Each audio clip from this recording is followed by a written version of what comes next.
Adam, you've been coding something that we plan to run soon on the real devices. I talked to Tanya about the plan, and it seems okay. So I guess I just want to know a few details, or maybe make clear what we can do with the circuit. Okay, because if you start with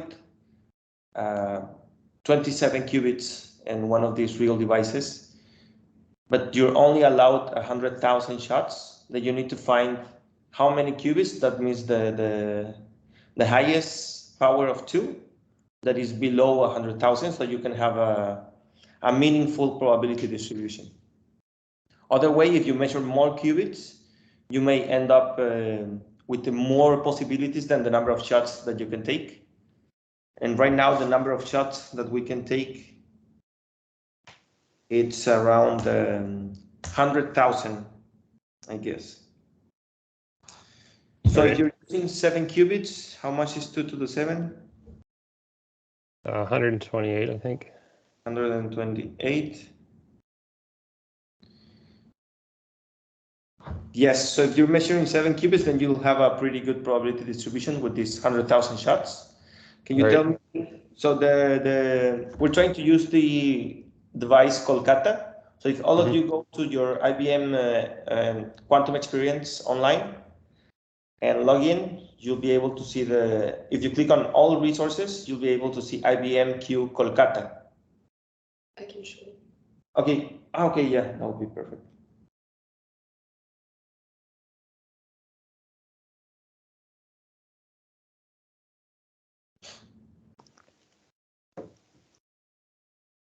Okay.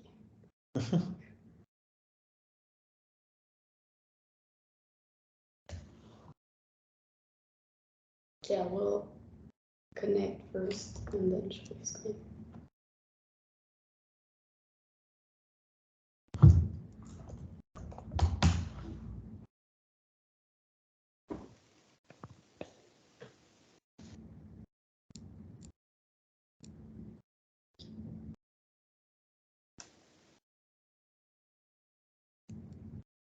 So here on the top left menu, you can have your compute resources here. And if you click on that, does everybody have access to Kolkata? I don't know. I was saying all systems. Maybe in all systems you can find it. No, but right there. So next to your resources. So right here. Yeah. All systems, and then you can search it.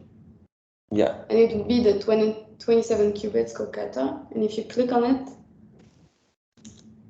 well, you have all the information. What did you want to see? The graph.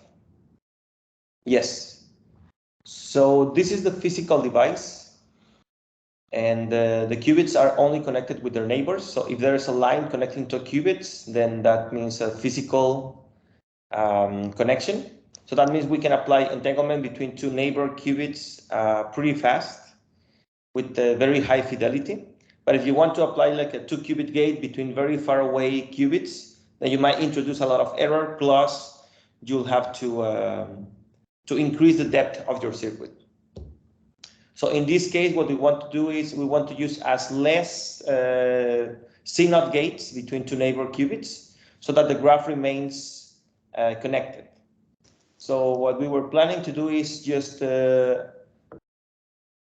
cut some of the edges here that make the graph, that have the highest error for the CNOT, and still having a connected graph. So like the connection between 11 and 14, I think the error for that CNOT is pretty high.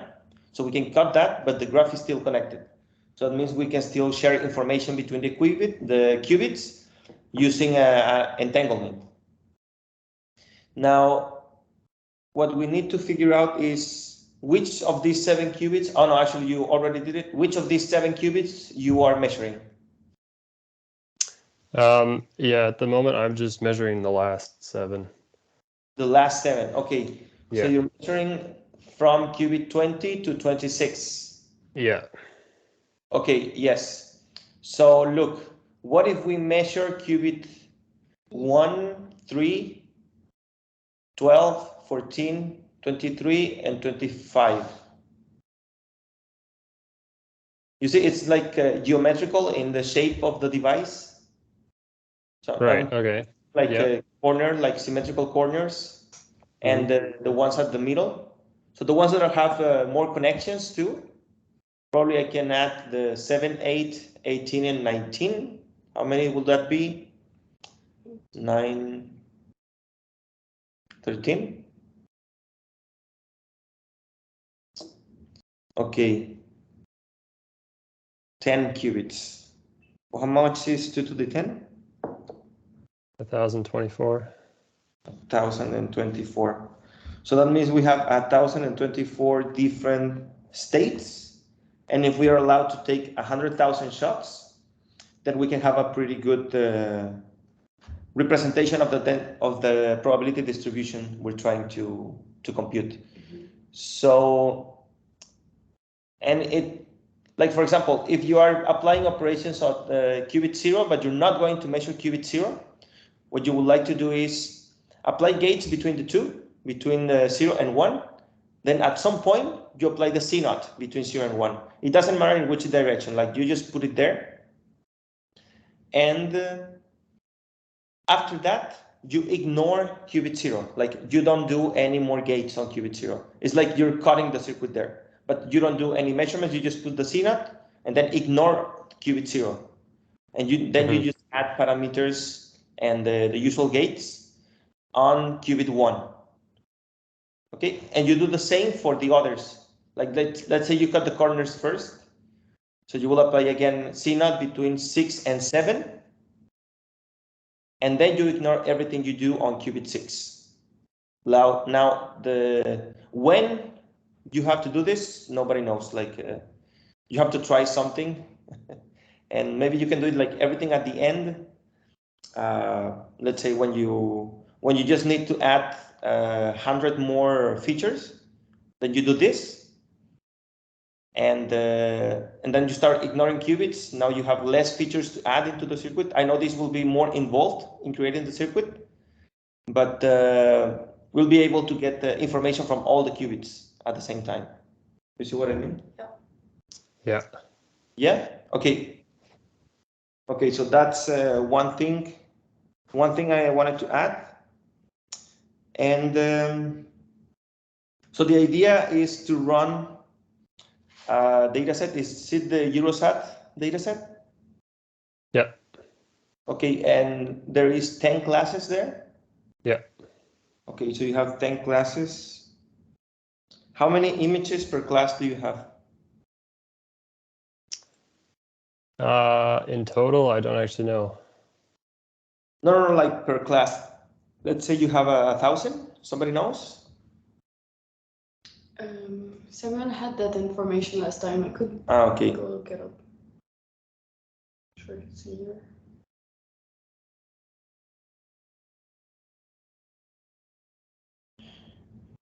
Okay, so There's 27,000 in total.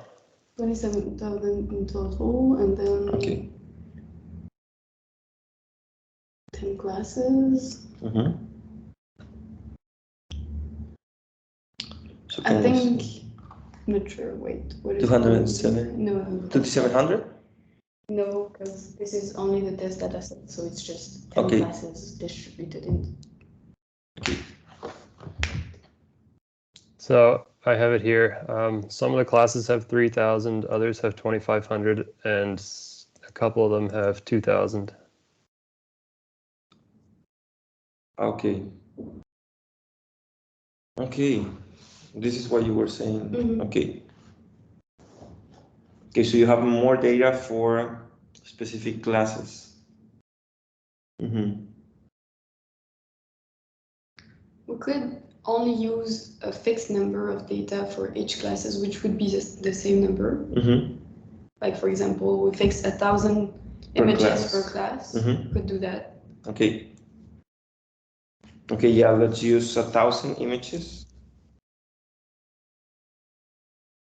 per class. So that means per image, we will need to measure probabilities.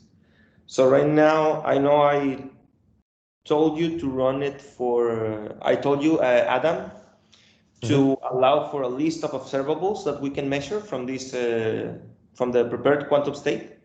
Now, this is an observable on these qubits on the that we are measuring, right? So it will be an observable on qubits 1, 3, 7, 8, 12, 14, 18, 19, 23, and 25. Okay, so that means when you write down, I don't know if I told you how to write down an observable. No, I don't think you told me. Okay, so I know how to do it using Upflow, which will be deprecated soon. Yeah. But there's a way to do it with just getting with the refactor. There's been a major refactor of Upflow. So what you can do right now is just get it with the bit strings. But if you have a big, exactly. If you have a big observable like these ones, I don't know how to avoid writing down all of the identities, which you only have to do once, but yeah, but you could do it in a loop, like okay, you know. Yeah. You could automatize that process. Yeah, no, you're right. But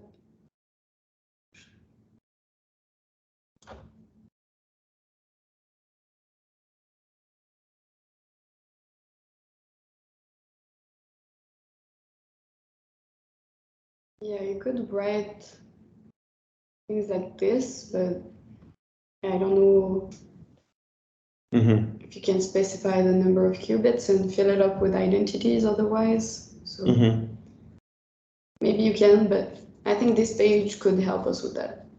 Yeah, look, Adam, can you just stop there? When it says upflow, what it's doing is it says from qiskit.upflow import IXC polysum operators. So you will do the same, but only import the I and the C.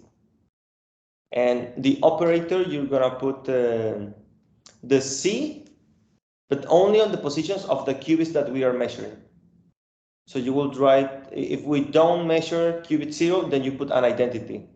Yeah. And it is ordered. So, for example, in the first term, inside parentheses, in the operator, then you have I, C, I. So that means you apply identity. So that means you don't measure qubit 0. Then the C means you measure qubit 1. Then the next identity means you don't measure qubit 2. But you need to be careful about that because it's oftentimes I don't remember if it's little endian or big endian, but this is qubit 0 oftentimes. So you read it from right this to side. left. Yeah, we need to verify because I don't use Upflow all the time. I use polyarray, but you need to verify that is the case. But it's I know. case. Yeah, I've been using it. Okay. But in Upflow, it's like this. Okay. Yes. Yeah. So this is 0, and then this is qubit 1. No, the other way around. Really? Yes. You sure? Yeah. Okay. This is qubit 0 then? Yeah. Okay, perfect. So, like right now, because you can pass an observable into my quantum dropout layer, right? I'm only considering like the qubits that we're measuring. So, like the observable I pass in is just a string of just 7 characters, right? So I don't write down like the whole observable for the whole 27 qubits with the identities on the ones we're not measuring. Yes. Yeah. So that will be a little bit more involved, but it will be better if we have data coming from the quantum computer. So first we need to try to get this data. And to do that, you only need to know about these measurements. So after that, getting that data, we will do the dropout. We will decide how to do the dropout. You see what I mean? Yeah, okay. Yes. So, Okay, so this is how you do it with Upflow. I don't know how you do it This with is the new way. Okay, so it's pretty similar. Yes. You just need to take care of where you write down the C. Again, you start from the left. The leftmost qubit is the 0 qubit in this notation. Because I mean, it is saying it's the same as above, right? I think so, yeah. Yeah, it's the same as above, as in Upflow, and the order is from left to right. Yeah, okay. Yes, so the idea will be to have this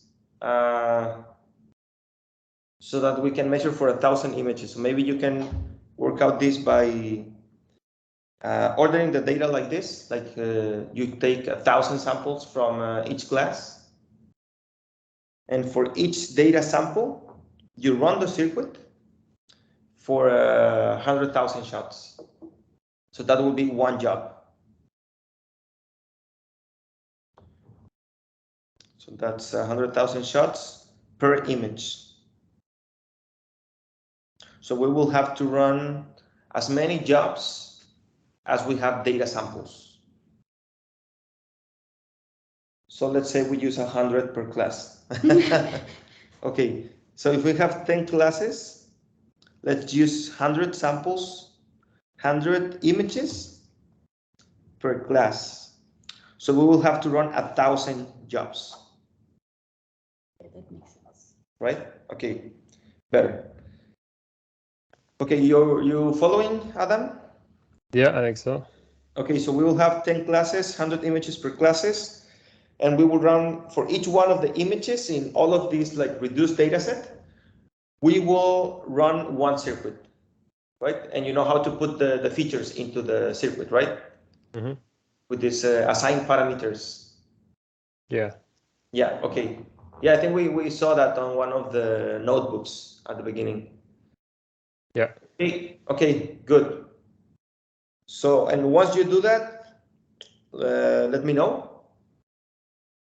Because, I mean, we can still run it next week, but we'll be able to run more experiments if we do it this week.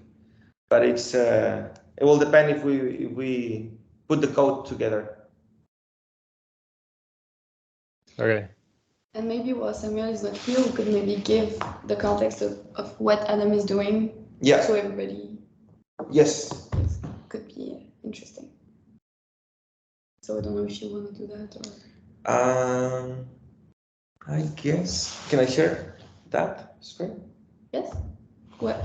Here? No, there's a board. Oh, I don't know how you would do that. Okay. But you could open the board here and then use it there, I think. The whiteboard, the white board. Okay. Let's see. Share. Microsoft Whiteboard. And then use it there? Try. I'm not sure. I don't think so. No. With your hand, maybe? No. No. Okay, I think I can do it like this.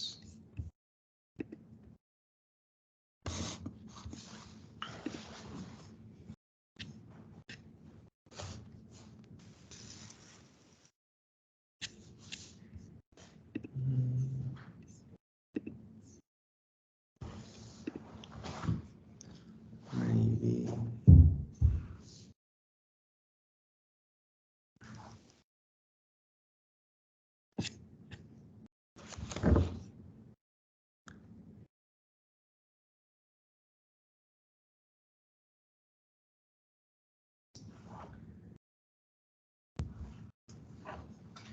Okay, now.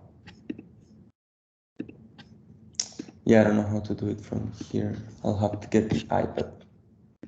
You want me to get it? No. Sorry. You just put your camera on the board. I can try.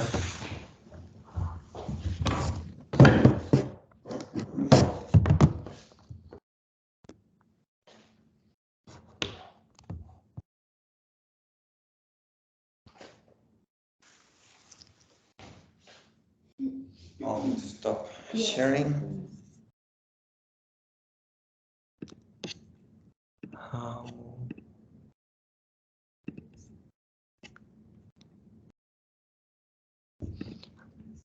How do I stop sharing this?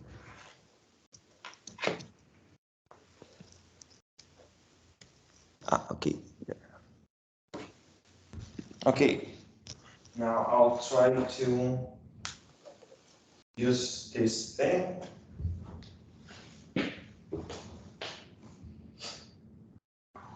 And let me know if you can see this. Yeah.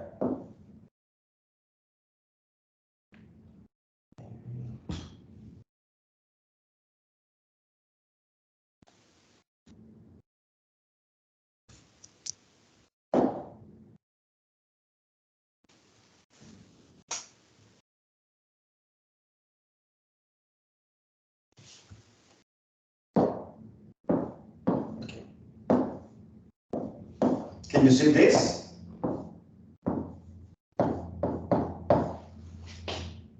Yes.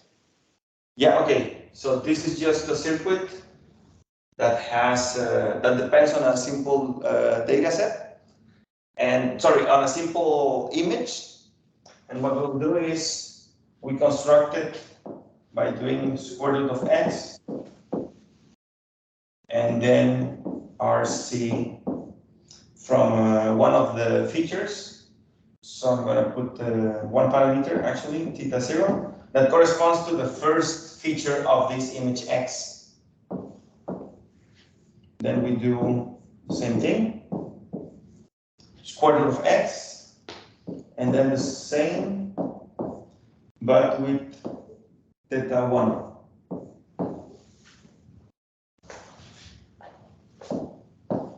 And then we do this many times until we cover the whole number of features. And sometimes maybe we do synapse here and there at the beginning or the end. So, and if we do this, we don't write down this because we are ignoring it. So we have things like this. So the features come into the rotational parameters here.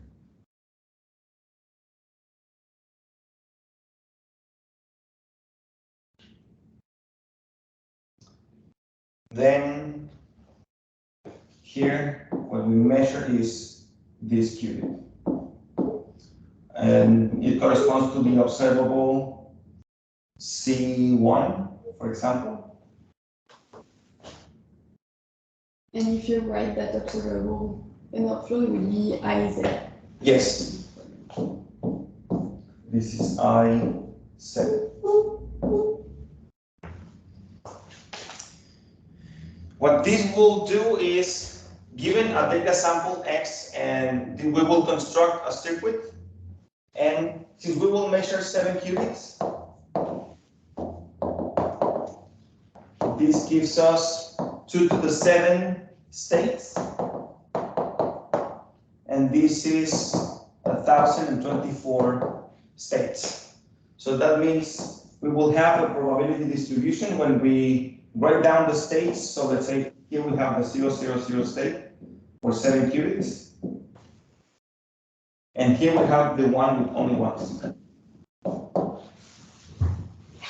And the probability distribution will be something like this. So that's what we're trying to do right now. Using a circuit to embed the data like this, embed the features of one data sample, and getting one probability distribution produced by this circuit. And this is the one we're going to be using to do the dropout for the neural net. Okay, so this is the first thing we need to do. And that's what Adam is working on right now. And that's what Adam is working on right now. Yes. Is there any questions about that? Any ideas? No. Okay.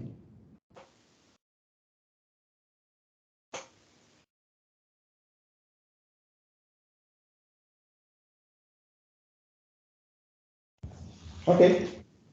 So I guess if you don't have any questions, comments, or complaints,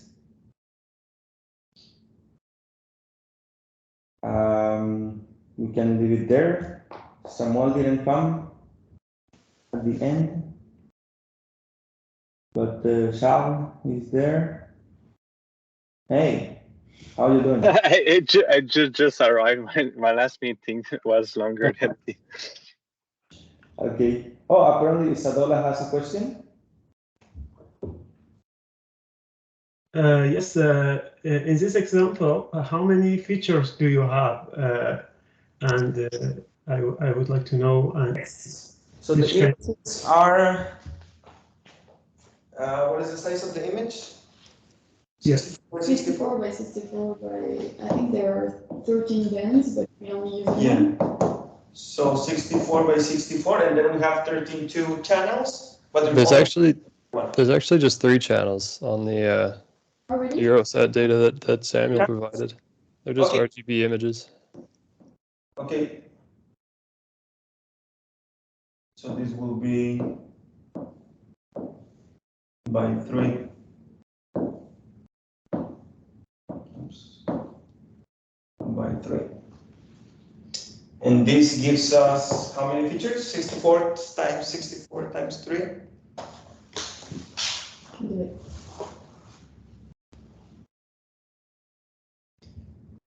12,288. Yes. 12,288 features per circuit. But listen, we're not training anything. Like, we're just putting data into a quantum state to produce a probability distribution that is that we hope it tells us something about the data. So after that, we'll do more computations to see how well these distributions are representing the data. Like looking at the differences between elements of the same class and elements between different classes, comparing the probability distributions, maybe do some more interesting analysis. But what we first need to do is to get these probability distributions. We can do that this week or the next and start working on that. Yeah. A question? I'm not sure. Sorry. Yes.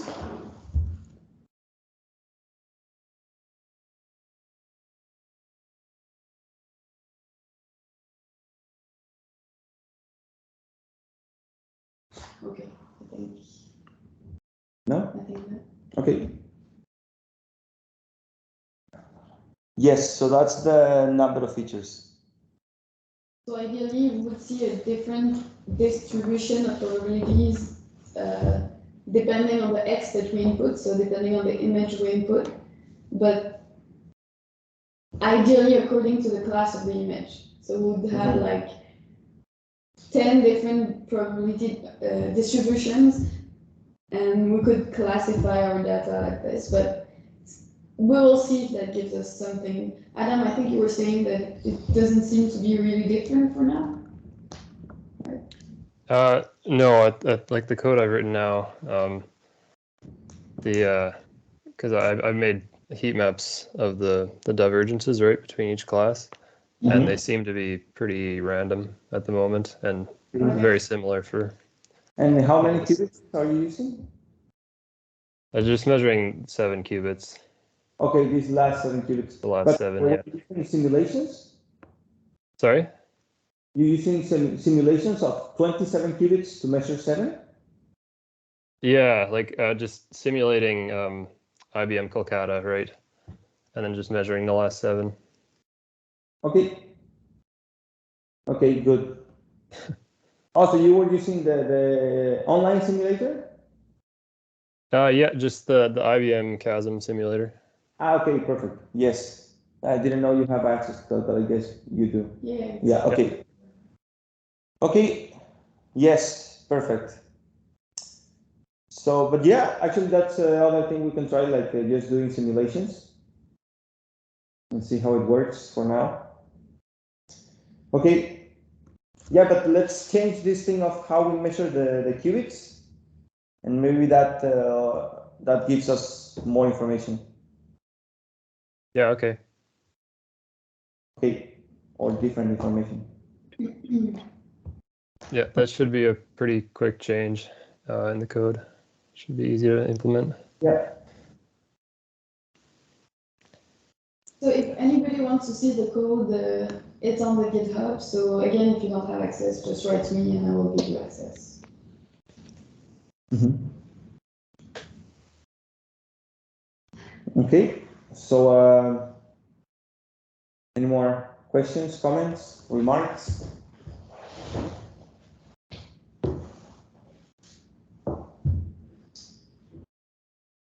If not, I guess we can go in peace. Okay, so I guess we'll see you in, let's say 2 weeks. I guess in 2 weeks we'll be able to have some results, and Adam will present these results, if you don't mind. Sure. Yes? Okay, perfect. Now the question could be, who wants to go next? Like do something on top of that. Something, maybe Shao. Can be good. Can be good. Yeah, okay. Like once we have these densities, maybe use them, like this dropout, we can use it during training, for example, and compare to using the other dropout, like usual dropout. And just as you would do in deep learning. See what I mean? Yeah. Okay, just show performance curves and see which one is better. Yeah. Using the same code. Using the, no, you will train a neural net. Yeah, you can use this one that was already trained. Yeah. And during the pre-training, no, sorry, during the transfer learning phase, you use one of these two dropouts. So the classical and the quantum. And yes, you'll be using Adam's code. I think you already have access to the code, right? Yeah, on GitHub, yeah. Okay, perfect. Yes, so in 2 weeks, Adam will present, and Shal will present in 4 weeks, if that's good for you. Yeah, I need to check if it ends during my vacation, but yes, we'll see. We'll see in 2 weeks. Yeah, okay. Yeah, actually, you'll probably be working together with Adam, so you can see how you work together. And I'll be in the loop too, like checking in the code. Okay? Yeah. Okay, perfect. So see you in 2 weeks. Sounds good. See you then. Thank you. See Thank you. Bye.